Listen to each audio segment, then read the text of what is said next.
바울은 데살로니가전서 5장 14절에 성도인 우리가 어떻게 살아야 되는지에 대한 이야기를 합니다. 제가 한번 읽어볼게요. 데살로니가전서 5장 14절. 또 형제들아 너희를 권면하노니 게으른 자를 권계하며 마음이 약한 자들을 격려하고 힘이 없는 자들을 붙들어주며 모든 사람에게 오래 참으라. 권계하랍니다. 격려하랍니다. 붙들어주랍니다. 오래 참으랍니다. 이게 바울이 데살로니가 전서를 통하여 성도인 우리에게 말씀하고 있는 바죠. 그런데 이렇게 말했던 바울이 오늘 우리가 함께 보고 있는 이 디모데전서 1장의 말씀 속에서 뭐라고 그래요? 싸워라 라고 말하고 있다는 거죠. 참 헷갈립니다. 어느 때는 싸우라고 그러고 어느 때는 싸우지 말랍니다. 아니, 둘 다 말씀 속에 오래 참아라, 말씀 속에 싸워라 라고 말을 하다 보니까 참 헷갈립니다. 이때 우리에게 필요한 게 뭘까요? 바로 분별입니다. 우린 솔직히 싸워야 될 때 싸우고 싶어 안 합니다.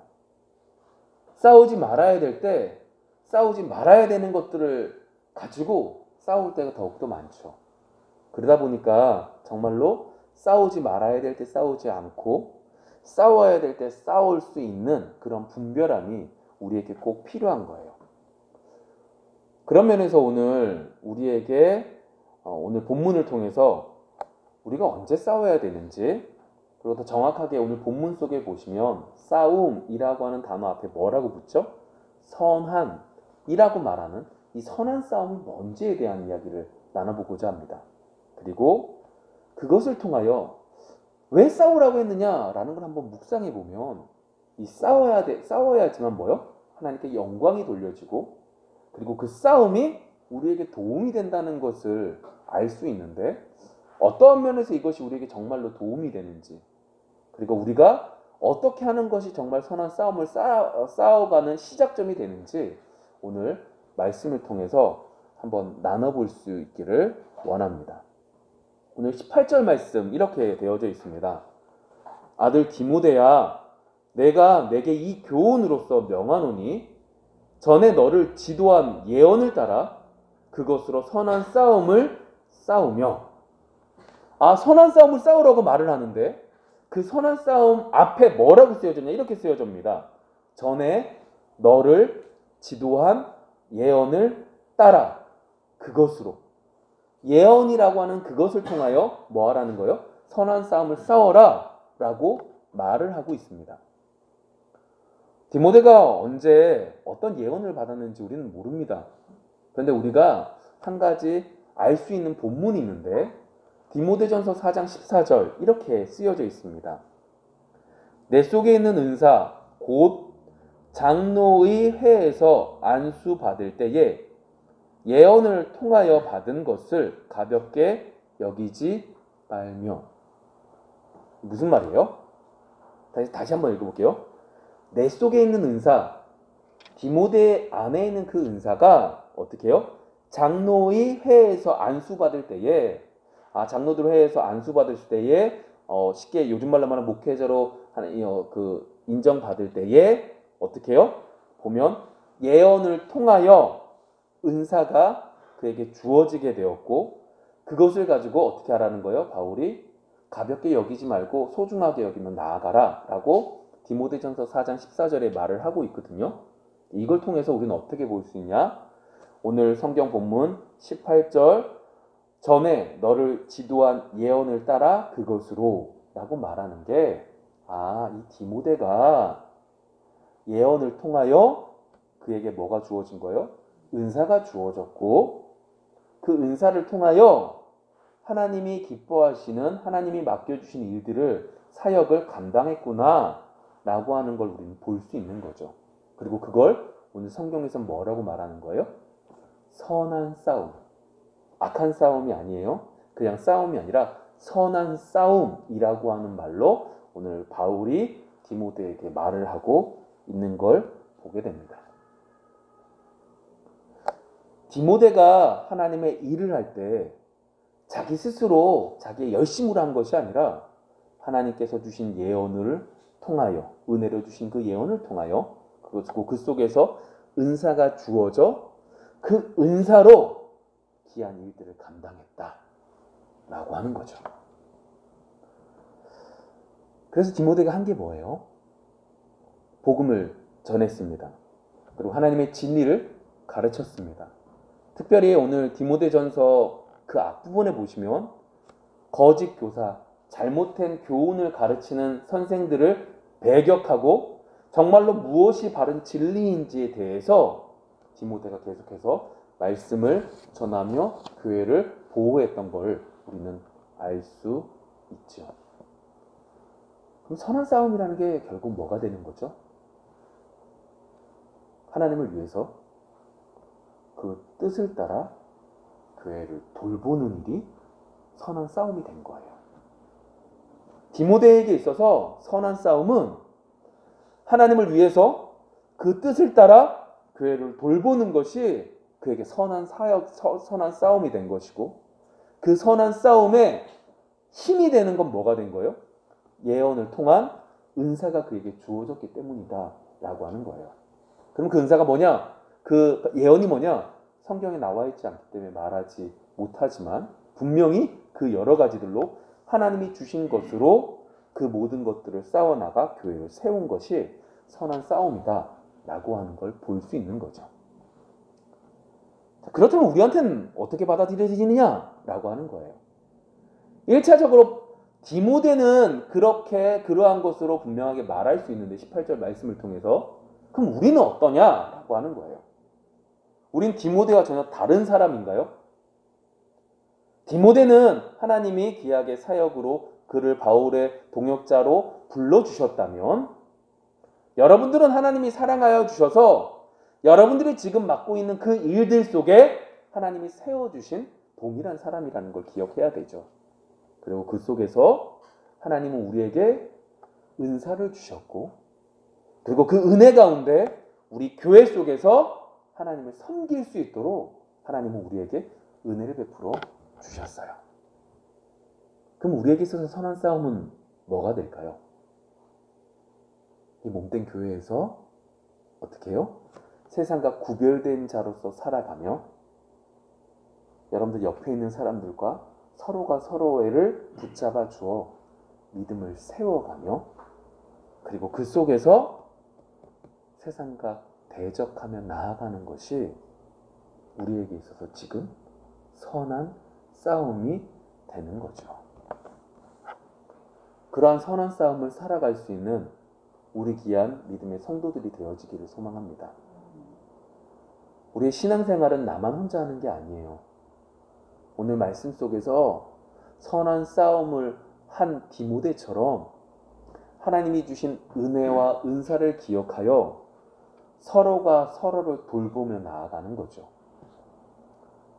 이 부분을 우리 조금 더 다른 부분에서 한번 살펴보면 우리 야고보서 말씀 속에서 야고보가 이렇게 말을 합니다. 야고보서 4장 1절부터 10절 말씀인데 이 부분은 우리가 한번 찾아봐서 함께 읽어봤으면 좋겠습니다. 야고보서 4장 1절부터 10절 말씀입니다. 야고보가 야고보서 4장 1절부터 10절까지의 말씀을 통해서 바울이 이야기했던 이 선한 싸움에 대해서 동일한 선한 싸움인데 약간 다른 부분 속에서 우리에게 더 정확하게 지적하고 있는 부분이죠. 한 절씩 교독할게요. 1절부터입니다. 4장 1절부터 10절. 먼저 1절입니다. 너희 중에 싸움이 어디로부터, 다툼이 어디로부터 났냐? 너희 지체 중에서 싸우는 정욕으로부터 나는 것이 아니냐? 너희는 욕심을 내어도 침묵하여 살인하며 취하여도 취하지 못하고 다투고 싸우는도다. 너희가 얻지 못함은 구하지 아니하기 때문이요. 구하여도 받지 못함은 정욕으로 쓰려고 잘못 구하기 때문이라. 다만 너희가 세상과 어떤 것이 하나님과 원수됨을 알지 못하냐. 그런즉 누구든지 세상과 어떻게 교제하면 스스로 하나님과 원수되는 것이니라. 너희는 하나님이 우리 속에 거하게 하신 성령이 시기하기까지 사모한다 하신 말씀을 헛된 줄로 생각하느냐? 그러나 또 큰 은혜를 주시나니 그러므로 이르시되 하나님이 그러한 자를 물리치시고 겸손한 자에게 은혜를 주시나 하였느니라. 그런즉 너희는 하나님께 복종할지어다. 마귀를 대적하라. 그리하면 너희를 피하리라. 하나님을 가까이 하라. 그리하면 너희를 가까이 하시리라. 죄인아 손을 깨끗이 하라. 두 마음을 품으라. 마음을 성결하게 하라. 슬퍼하며 애통하며 울지어다. 너희 웃음을 애통으로 너희 즐거움을 근심으로 바꿀지어다. 주 앞에서 낮추라. 그리하면 주께서 너희를 높이시리라. 아멘. 바울이 우리에게 있어서 디모데 전서를 통하여 선한 싸움에 대한 그 말씀과 오늘 야고보가 야고보서를 통하여 우리에게 하신 말씀, 핵심은 똑같아요. 근데 야고보서에서는 오늘 성경 속에 더 적나라하게 말을 하는데 뭐라고 말하냐? 우리가 예수를 믿었어요. 근데 예수를 믿었는데도 불구하고 1절 싸움이랑 다툼이랑 그리고 여러 가지들이 나타나는 이유가 뭐 때문이다 라고 말을 하고 있냐면 뭐라고 말해요? 정력으로부터 나는 것이 아니냐? 다시 말할까요? 우리가 예수 믿는다면서도 왜 싸우냐? 정력적으로 욕심을 구하기 때문에 그렇습니다 라고 적나라하게 얘기하는 거죠. 그것이 어느 정도냐? 2절에 시기하고 그리고 살인하게 이르기까지 우리 속에 욕심이라는 것이 우리 속에 그 모든 죄악의 모습들이 나타난다 라고 말을 하는 거예요. 이 모습이 세상의 모습입니다. 아니 더 정확하게 말할까요? 이 모습이 예수 믿는다고 말하면서도 이렇게 예배를 드리면서도 우리 속에 있는 죄악의 모습들이죠. 이 부분에 대해서 야고보는 이렇게 말을 합니다. 우리 성도들이 어떻게 해야 되느냐? 4절 가늠한 여인들아 세상과 벗된 것이 하나님과 원수됨을 알지 못하느냐? 그런즉 누구든지 세상과 벗이 되고자 하는 자는 스스로 하나님과 원수되는 것입니다. 그렇기 때문에 우리는 어떻게 해야 된다는 거예요? 세상과 벗되지 말라고요. 세상과 친구 되지 말라고요. 세상과 구별되어 가래요. 세상과 벗하면 뭐가 된다는 거예요? 오늘 말씀 속에 스스로 하나님과 원수된대요. 세상과도 친하고 하나님과 친할 수 있는 게 아니라 세상과 친하면 하나님과 완전히 원수가 돼서 끊어진다 라고 말을 합니다. 그래서 야고보는 오늘 뭐라고 그러냐 이렇게 말을 합니다. 오늘 7절의 말씀 속에 이렇게 말하죠. 그런즉 너희는 하나님께 복종할지어다. 마귀를 대적하라. 마귀를 대적하면 어떻게 된대요? 그러면 너희를 마귀가 피하리라. 오늘 하루의 삶 속에 선한 싸움을 할 수 있는 여러분들이 되어지기를 소망합니다. 여러분들이 세상과 벗한 것이 무엇이 있습니까? 세상과 친한 게 뭐가 있죠? 오늘 더 읽어보면 이렇게 말을 합니다. 뭐라고 말하냐면 9절, 8절부터 볼까요? 하나님을 가까이 하라. 그리하면 너희를 가까이 하시리라. 죄인들아 손을 깨끗이 하라. 두 마음을 품은 자들아 마음을 성결하게 하라. 슬퍼하며 애통하며 울지어다. 너희 웃음을 뭐로 바꿔요? 애통으로.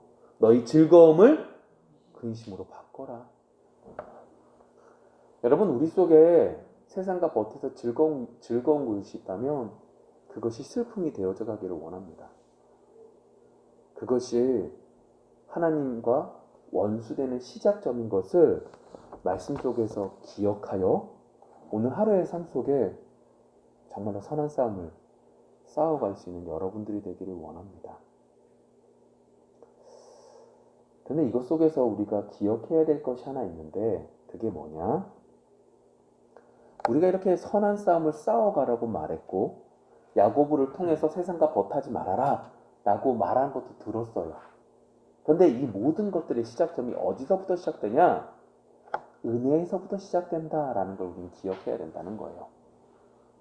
하나님께서 오늘 성경 본문에 말하는 디모데라고 하는 사람도 예언을 통해서 뭘 주신 거예요? 예언이 중요한 게 아니에요. 예언을 통해서 뭘 주신 거예요? 은사를 주셔서 그 은사로 뭐 한 거예요? 디모데에게 맡겨진 사역, 하나님이 기뻐하시는 그 일들을 감당할 수 있도록 도와주신 것이 중요한 거죠. 왜 나한테는 은사가 없지? 왜 나한테는 예언을 못 받았지? 중요한 게 아니에요. 그걸 통해서 은사가 주었고, 은사를 통하여 하나님의 일들을 감당할 수 있도록 도와주신 거죠. 하나님의 은혜를 구하는 여러분들이 되어지기를 원합니다. 하나님의 은혜를 구하되 여러분들이 최선을 다하여 여러분들의 모습을 밝히 보아 선한 싸움을 싸워갈 수 있는 여러분들이 되기를 원합니다. 제가 말씀을 준비하면서 여러 가지들을 좀 찾게 되는 것 속에 우리가 어떻게 싸우고 있는지, 우리가 정말로 선한 싸움을 싸우는 건지 아니면 악한 싸움을 싸우고 있는지 점검하는 것들이 이제 있더라고요. 그게 뭐냐면 싸움의 대상이 누군지, 싸움의 방법이 뭔지, 그리고 싸움의 목적이 뭔지를 뒤돌아보면 내가 세상에서 사람들과 똑같이 세상과 벗하고 악한 싸움을 싸우는 건지, 아니면 오늘 말씀 속에서 말하는 것처럼 선한 싸움을 싸우는 건지 볼 수 있다라고 말을 하더라고요. 먼저 첫 번째가 뭐냐면 싸움의 대상이에요. 여러분, 우리에게 있어서 싸움의 대상이 누가 되십니까? 그런데 성경 속에, 특별히 신약 성경 속에 중요하게 1차적으로 우리가 머릿속에 두어야 되는 게 뭐냐면, 성경이라는 그 말씀이 믿지 않는 사람들을 위해서 쓰여진 것이 아닌 성도들을, 이 믿음의 식구들을 먼저 두고 쓰여졌다라고 하는 걸 기억해야 돼요. 우리의 싸움의 대상은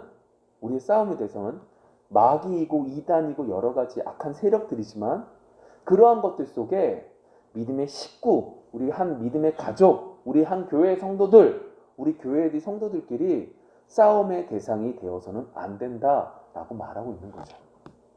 근데 제일 많이 싸우는 게 누구예요? 제일 많이 만나는 사람이죠. 그게 교회 성도들이고 그게 가족이잖아요. 그렇잖아요? 근데 우리의 대상을 정말로 생각해 보셔야 될 게 뭐냐면, 우리가 한 믿음의 식구라고 말했고 한 가정의 한 구성원이라고 말한다면 서로 싸울 일 있죠? 왜 없어요? 서로 불평할 일? 당연히 있죠. 나랑 성격이 다르고 나랑 모습이 전혀 다른데 어떻게 맞아요? 다 틀리지. 안 그러세요? 당연히 그래요. 그런데 중요한 가르침은 그 여러 가지 문제들을 빨리 해결해야지, 그 문제들이 커져서 내가 미워하고 내가 싸워야 되는 대상이 나랑 가까이 있는 사람들이 되어지면 된다, 안 된다? 안 된다라고 하는 거예요. 잘 생각해 보시면 우리에게 원수를 우리 가까이 제일 언제나 두세요. 그 원수가 정말로 우리가 그 전 원수가 떨어지지 못하게 딱 붙여놓으세요. 근데 우리가 정말로 실수하지 말아야 되는 건, 그 원수라고 여기는 그 사람들이 정말로 싸움의 대상인지 아니면 싸움의 대상이 아닌지를 분별할 수 있기를 원합니다. 나한테 피해를 줬다고 해서 미워하고 싸움의 대상이 되는 것이 아니라 하나님의 은혜로 그 모든 것들을 분별하며 볼 수 있는 여러분들이 되기를 원합니다. 두 번째가 뭐냐면 싸움의 방법이에요. 세상은 과정이 좀 안 좋아도 결과만 좋으면 다 좋다고 그래요. 그런데 하나님 앞에서는 하나님은 그 방법까지 올바라야 된다라고 말을 하죠. 법 잘 지켜라 이 말이 아니에요. 법 잘 지키고 잘 가는 게 그게 올바른 과정이고 그 올바른 과정 속에서 되는 거야, 이렇게 말하고 있지 않아요. 올바른 방법이란, 싸움의 방법이란, 이게 정말로 마음이 받기 힘든데 악을 뭐로 바꿔라? 선으로 싸우라고 말하고 있는 거예요. 아니, 원수가 그렇게 진짜 싫은 그 사람이 너무너무 싫은데 그 사람에게 뭐 하라는 거예요? 악을 선으로 갚는 방법을 사용하라는 거예요. 여러분, 우리의 마음에 이걸 둡시다. 내가 저 원수만 좀 없애버리면 정말 내 삶이 평화롭고 그 이후에 하나님의 선한 일들을 많이 하겠습니다 라고 말하지 마시고 방법이 선해질 수 있는 여러분들이 되어지기를 소망합니다. 세 번째가 뭐냐면 잘못된 목적이라는 거예요. 여러분들의 무엇인가 사역을 하거나 무엇인가 하나님의 일들을 하거나 여러 가지들을 할 때 목적이 어떠냐가 참 중요한 부분입니다. 하나님의 일들을 할 때 가장 중요한 목적은 뭐냐면 그 선한 싸움을 통하여 뭐요? 하나님의 선하신 뜻이 이루어지느냐 지지 않느냐를 제대로 분별할 수 있어야 된다라고 하는 거죠. 여러분, 우리가 무엇인가를 일할 때 이유는 목적은 딱 한 가지예요. 하나님의 선하신 뜻이 이루어지느냐 지지 않느냐. 이게 나한테 유익이 되느냐 되지 않느냐가 아니에요. 이게 하나님의 선하신 뜻을 이루느냐 이루지 못하느냐죠. 그러면 좀 더 우리 쉽게 우리 교회에 대한 얘기를 한번 해볼까요? 여러분, 우리 교회가 준비되어서 하나님이 보내주시는 사람들을 받을 수 있는 풍성한 교회가 되어지기를 원합니다. 그런데 그러한 과정 속에 잘못된 방법을 사용하지 않았으면 좋겠어요. 무조건 사람들을 데리고 와서 이 자리를 채우리라 이 생각이 아니라 정말로 그 영혼을 사랑하여 그 영혼을 위하여 기도하는 것 속에 그가 하나님의 부르심 속에 그리고 우리 교회가 준비된 만큼 채워주시며 그 속에서 함께 하나님께 영광 돌릴 수 있는 우리 교회가 되어지기를 원해요. 그러한 부흥이 되어지기를 원하며 그러한 풍성함이 우리 교회 속에 있기를 원합니다. 결국 선한 싸움이라고 하는 건 하나님을 위해서 우리가 싸워가는 거예요. 그렇죠? 하나님을 위해서 나아가는 것 속에 우리가 세상 속에 있다 보니 세상과 버타는 문제가 있었고 그 버타는 문제들을 해결해가며 하나님이 주신 은혜로 하나님이 주신 은사로 하나님이 나에게 맡겨주신 일들을 최선을 다하는 거죠. 내가 얼마나 많은 일들을 하느냐, 내가 얼마나 잘하느냐, 이것보다 내가 얼마나 하나님 앞에 올바른 방법과 올바른 과정과 올바른 목적을 가지고 올바른 대상을 향해 나아가고 있는지 뒤돌아볼 수 있는 여러분들이 되어지기를 소망합니다. 그 다음에 오늘 성경 속에서 보시면 그러한 선한 싸움의 명령에 대한 그 다음 이야기를 계속하고 있습니다. 19절의 말씀 이렇게 되어져 있습니다. 믿음과 착한 양심을 가지라. 오늘 이 본문 속에서 선한 싸움이라고 말하는 게 정확하게 뭐가 선한 싸움이다, 이건 이겁니다 이렇게 말하고 있지는 않아서 그 앞에 있는 예언에 관련되어 있는 말씀과 오늘 좀 전에 봤던 믿음과 착한 양심이라고 하는 것이 선한 싸움 속에 아주 중요한 거구나 라는 걸 유추할 수 있거든요. 그렇다면 이 선한 믿음과 착한 양심이라고 하는 걸 가지라고 말하는 이 가져라 라고 하는 뜻이 뭔지를 먼저 알아볼 수 있었으면 좋겠어요. 가진다 라고 하는 건 이거예요. 아무것도 없는 걸 끄집어내는 게 아니라 가지고 있는 걸 더 붙잡는 거예요. 더 꽉 붙잡는 거예요. 이러한 의미 속에 가져라 라고 하는 단어를 쓰고 있거든요. 그럼 다시 볼게요. 믿음이라고 하는 걸 가지고 있는 걸 더 확 붙잡는 거예요. 착한 양심이라고 하는 걸 더 확실하게 붙잡는 거죠. 그럼 볼게요. 믿음이라고 말하는 걸 어떻게 해석하면 좋겠는가? 여러 가지 다양한 해석들이 있겠지만 오늘 이 성경 속에서 믿음과 착한 양심이라고 하는 이 두 가지를 함께 연결하기 위해선 믿음이라는 거 이렇게 보면 참 좋더라고요. 믿음, 이게 뭐냐? 보이지 않는 하나님을 보는 능력이 믿음이다라는 거예요. 다시요.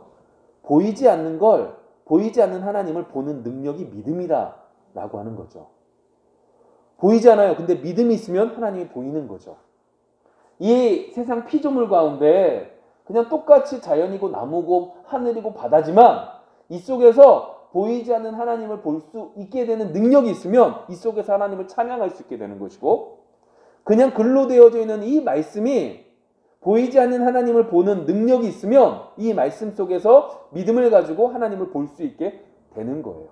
그렇죠?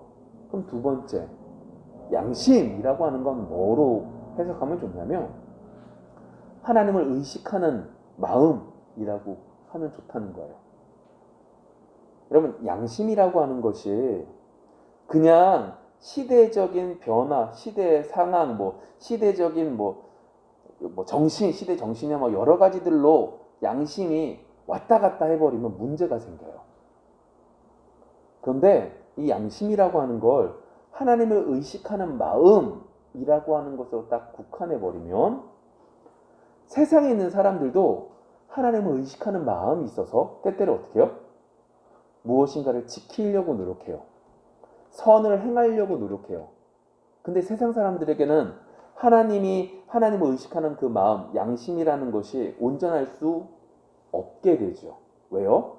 그들은 하나님을 모르니까 모르는 것 가운데 내 마음에 꺼리끼는, 하나님을 의식해서 꺼리껴지는 부분에 합당하게 움직이다 보면 아무리 노력한다 할지라도 하나님께 나아갈 수는 없으니까요. 그러면 이제 두 가지를 그렇게 해석했어요. 그럼 이걸 가지고 오늘 말씀을 보면 이렇게 되는 겁니다. 믿음이 있으면, 보이지 않는 하나님을 볼 수 있는 능력이 있으면 하나님을 의식하는 마음이 커질까요? 작아질까요? 커지게 되죠. 보이지 않는 하나님을 보는 능력이 커지면 커질수록 하나님을 의식하는 마음은, 양심은 더 커지게 되는 거예요.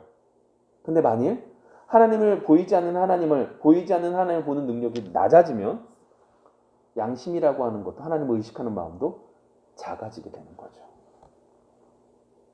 여러분, 신앙생활을 했다고 해서, 하나님을 알았다고 해서 이것이 언제나 크고 선한 양심이 언제나 크지 못함을 우리는 20절의 말씀을 통해서 볼 수 있어요. 오늘 20절에 등장하는 사람이 누구냐? 그 가운데 후메네오와 알렉산더가 있더니, 이 두 사람에 대한 얘기를 하는 거예요. 후메네오라고 하는 사람과 알렉산더요. 이 두 사람이 우리가 좀 전에 읽었던 19절의 하반절에 이렇게 되어져 있거든요. 어떤 이들은 이 양심을 버렸고, 하나님이 보이지 않는 하나님을 보는 능력이, 믿음이 없어져 작아져서 양심조차 어떻게 해요? 작아진 그들은 그 양심을 버렸고, 그 뒤에 뭐라고 하냐? 그 믿음에 관하여는 파선하였느니라. 파선이 뭐예요? 배가 있는데 이 배가 암초나 여러 가지들이 걸려서 배가 부서져서 죽게 되었다라고 하는 말을 쓰고 있는 거죠. 양심을 버렸다? 의도적으로 버렸다고요. 왜요? 처음에 하나님을 알게 되어서, 주님을 믿게 되어서 보이지 않는 것 속에 하나님을 점점 많이 보아서 내 마음속에 양심도 점점 하나님을 의식하는 것도 점점 높아졌는데, 의도적으로 하나님을 의식하는 그 양심을 버려버림으로 어떻게 되는 거예요? 믿음도 선한 양심도 다 무너져 내린 그 모습을 보게 된 거죠. 그게 누구다? 후메네오와 알렉산더다 라고 말을 하는 거예요. 근데 여러분, 이 뒤에 뭐라고 말해요? 20절에 볼까요? 후메네오와 알렉산더가 있으니 내가 사탄에게 내준 것은 그들로 훈계를 받아 신성을 모독하지 못하게 하려 함이라. 여러분, 상당히 심각한 문제를 다루고 있는 거예요. 후메네오와 알렉산더가요, 양심을 의도적으로 버려서, 하나님을 의식하는 것을 의도적으로 버려서 믿음이라는 것조차까지, 믿음도 하나님 보이지 않는 하나님 보는 능력도 떨어진 거예요. 이 두 가지가 딱 떨어지고 나니까, 아 그래, 너는 믿음이 약한 사람이야, 넌 아직 부족하구나 라고 말하는 게 아니라 오늘 성경에서 뭐라고 그러냐? 내가 사탄에게 내준 것은 그들로 훈계를 받아 신성을 모독하지 못하게 하려 합니다. 무슨 말이에요? 신성 모독을 했다는 거예요. 다른 말로 해볼까요? 하나님과 원수가 되었다. 하나님을 욕되게 하였다. 그래서 어떻게 되었다? 교회에서 추방당했다. 더 이상 성도가 아니다. 라고 하는 얘기를 하고 있다. 라고 하는 거죠. 알렉산더가 대놓고 하나님을 욕했을까요? 알렉산더가 하나님을 몰랐을까요? 알렉산더랑 그리고 후메네오가 예수님을 몰랐을까요? 아니요. 그들도 알았어요. 그래서 교회의 일원이 되었고 그리고 그들도 그랬기 때문에 하나님께 나아갔을 거예요. 근데 그들이 양심을 버리고 믿음을 버릴 때에 결국 어디까지 갔냐? 하나님을 욕되게 하여서 하나님의 백성 속에서 떨어져 나가게 되는 것들을 보게 되는 거죠. 여러분, 우리에게 있어서 싸움은 딱 두 가지예요. 오늘 성경 속에서 말하고 있는 선한 싸움과 선한 거와 반대 악한 싸움, 세상에서 싸우는 그 악한 싸움이 이 두 가지밖에 없는 거죠. 여러분, 이 두 가지 가운데 한 가지를 선택하시는 거예요.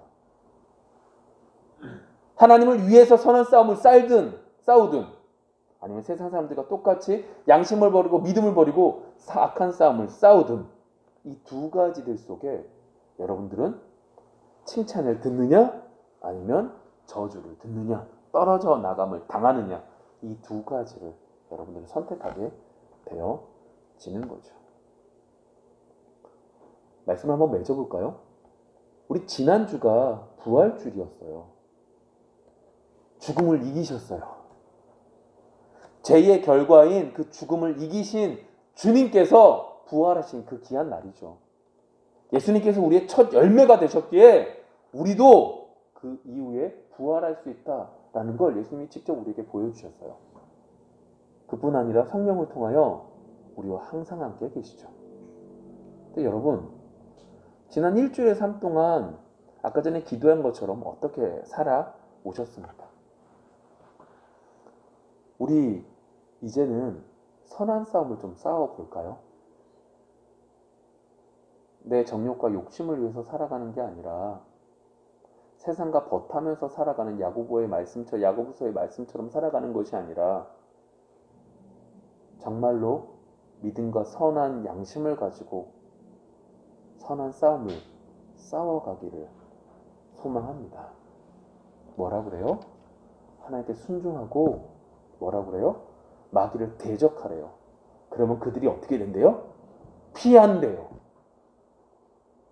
마귀와 대적해서 죽으면서 너희들 망했어 끝나는 게 아니라 마귀와 대적할 때에 이길 수 없는 대상과 대적할 때에 하나님의 은혜로 우리를 어떻게 해요? 지켜주심으로 그 악한 것들이 피하게 된다라고 말씀하고 있다는 거죠.